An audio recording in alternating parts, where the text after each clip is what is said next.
Democrats' radical message is being spread by their new spokesman, a fan of this show, Hassan Piker. He hit the campaign trail with two Democrats this week to push his vile rhetoric. We all know the Republicans are corrupt. We all know that they're monsters, they're racist, they traffic in hatred. But we are here to say we are no longer going to vote for do-nothing Democrats either. This is not just a battle that we are fighting against the Republicans, the fascists, the reactionaries, but we are also fighting for more responsive politics to make sure all of your voices are heard.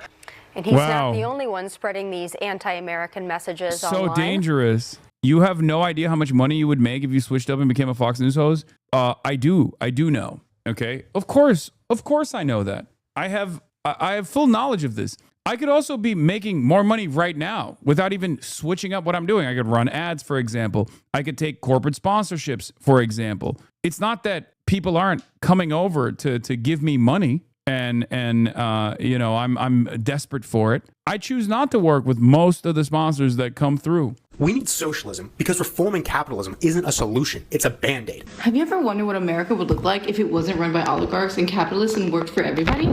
America has the worst culture of all time. America sucks. Piker's ideas seem to be resonating with the rest of the Democrats, too. Less than half of the party has a positive view of capitalism, while two-thirds, they support socialism, whether they know what it is or not. Dr. Siegel, I want to talk about some of these podcasters and the influence that they have. Listen, I love the First Amendment. Hassan Piker has got the right to go out there and say whatever he wants, but there seem to be more and more young people that have caught on to what he's doing. But we should maybe throw him in jail. It's resonating with them. Do we have to worry about young people gravitating towards socialism in a way that's going to disrupt our elections and give us more socialists like Mamdani? Yes. And the reason we have to worry is something Asra just pointed out. It was such an honor that she brought up an old book of mine, The Inner Pulse, because I talked there about what makes somebody cognitively susceptible to something. And it's emotions. It's appealing to emotions with hatred, with rhetoric. You hear how your friend there talks?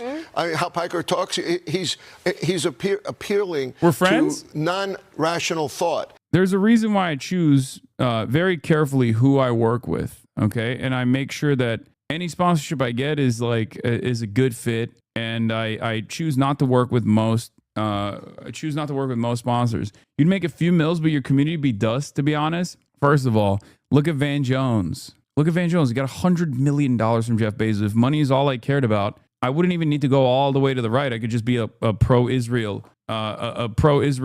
liberal, right? A conservative liberal. I'm sure plenty of these outlets that are, calling me a demon would love